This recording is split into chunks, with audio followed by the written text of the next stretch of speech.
Bonjour tout le monde, bienvenue sur ma chaîne YouTube. Aujourd'hui, nous allons tout simplement parler de comment économiser de l'argent au maximum.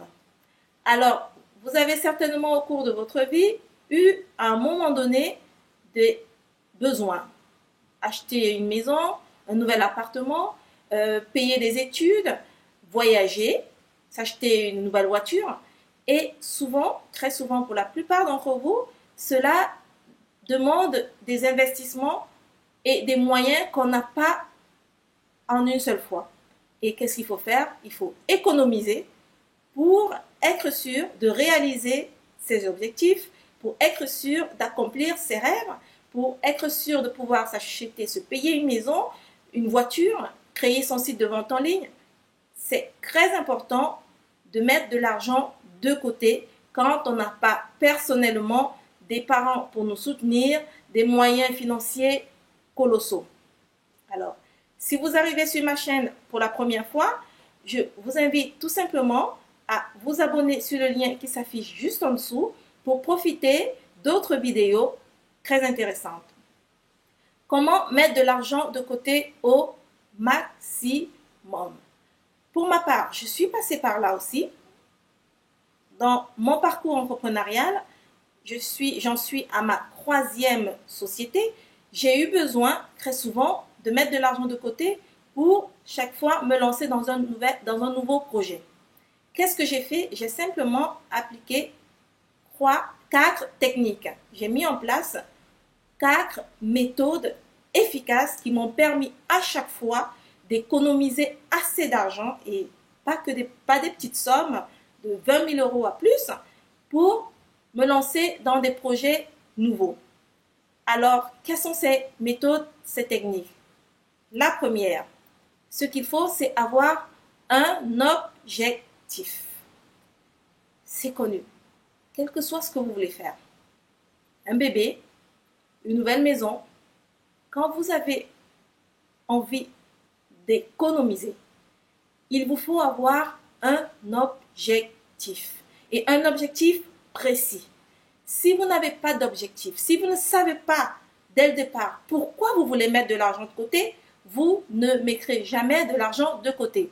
Il faut que vous arriviez à identifier la raison pour laquelle vous voulez économiser. Qu'est-ce qui vous pousse à avoir cette envie, à vous dire je dois économiser au maximum? Il faut avoir un objectif. J'ai besoin de m'acheter une nouvelle maison, d'acheter un nouvel appartement parce que celui-ci il est trop petit. J'ai besoin de voyager, de faire le tour du monde. J'ai besoin de m'acheter une nouvelle voiture parce que celle que j'ai actuellement ne me va plus, ne me convient plus ou elle tombe trop en panne. Il faut avoir un objectif précis. Je veux m'acheter une nouvelle voiture et parce que la nouvelle voiture va me permettre de rouler plus confortablement, de me sentir plus en sécurité, elle conviendra plus à mon niveau de vie actuel. Il faut avoir un objectif précis.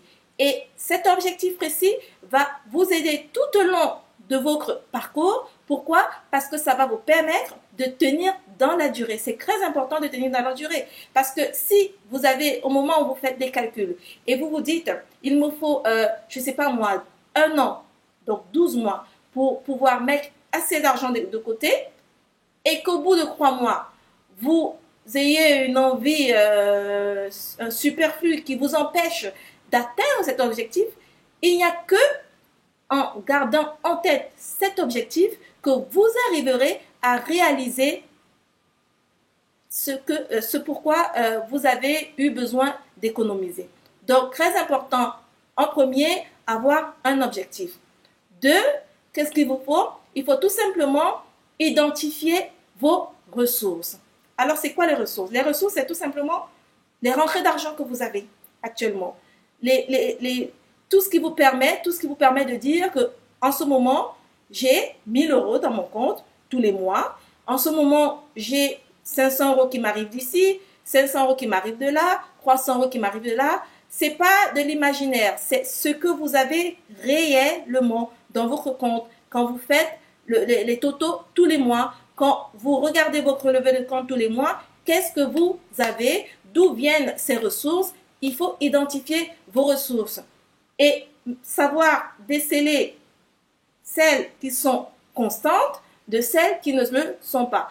Par exemple, si vous avez depuis 2 mois, juste 2 mois, je sais pas moi, vous avez vendu, peut-être ce mois, vous avez vendu sur eBay une chaise ancienne, mais vous ne le faites pas tout le temps, il ne faut pas compter ça comme une ressource. Il faut compter votre salaire quotidien, le salaire mensuel que vous avez, c'est ça, votre ressource actuelle.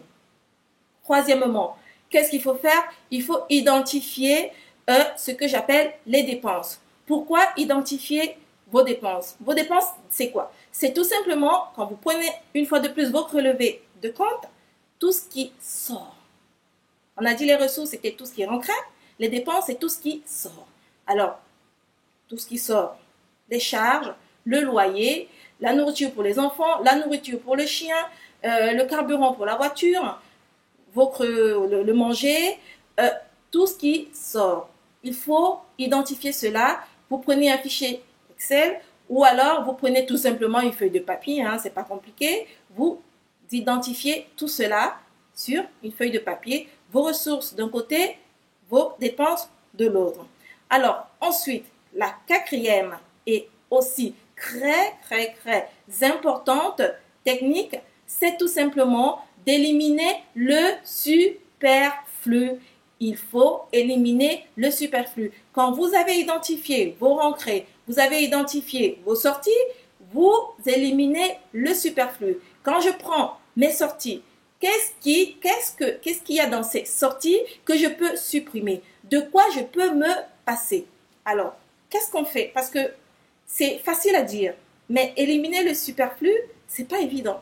Je suis passée par là, je sais de quoi je parle. Quand on a l'habitude, quand on est une femme en général, et qu'on aime s'acheter de belles chaussures, parce qu'on on s'identifie aux autres qui portent de belles chaussures, des chaussures de marque et tout ça, quand on passe devant les beaux magasins, on a tout le temps envie de se faire plaisir quand on est une femme, pour mon cas. Alors, pour tenir, il va falloir prendre votre objectif, prendre le superflu en question et vous dire en quoi est-ce que mon objectif est plus important que mon superflu? En quoi est-ce que le fait d'éliminer ce superflu me sera utile pour accomplir mon objectif? Ou encore, est-ce que le fait de ne pas m'acheter pendant 6 mois 2 paires de chaussures, une paire de chaussures, de dépenser 150 € tous les mois en plus, le fait de garder ces 150 €, est-ce que dans 6 mois, l'objectif que je me suis fixé, en utilisant ces 150 € x 6, est-ce que j'aurai plus de plaisir, de satisfaction, lorsque j'aurai accompli ce plaisir, cet objectif, que le superflu, le plaisir superflu de m'acheter des chaussures en ce moment au quotidien? Si votre réponse est oui, alors éliminez le superflu. Vous vous sentirez moins coupable, vous aurez plus de facilité à éliminer le superflu.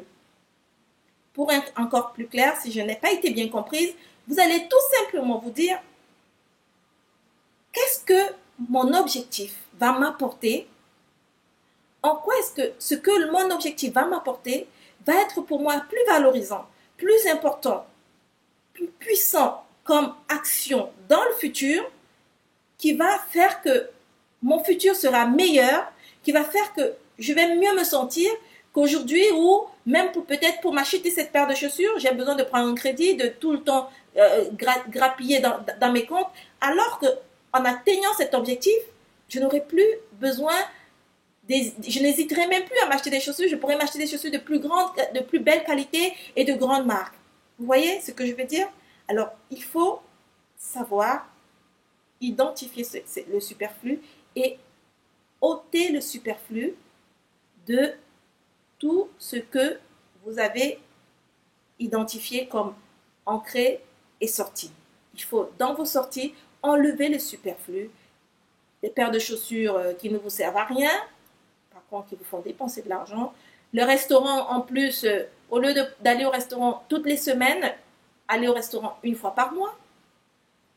Au lieu, je ne sais pas moi, de vous acheter, de faire des courses à 200 € la semaine, peut-être réduire de 50 €. Au lieu de conserver Canal+, peut-être rester à le garder free. Voilà, c'est autant de choses qu'il faut faire au quotidien.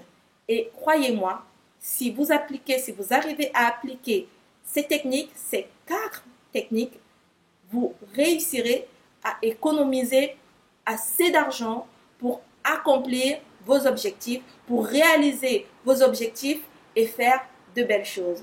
Alors, n'hésitez pas à vous abonner juste là pour profiter de d'autres vidéos et aussi pour m'encourager. Et n'hésitez pas de la même sorte à aller là, juste là, sur mon blog Entrepreneuse à succès pour lire plein d'articles très intéressants comme l'ont déjà fait beaucoup d'autres personnes. Je vous dis à bientôt.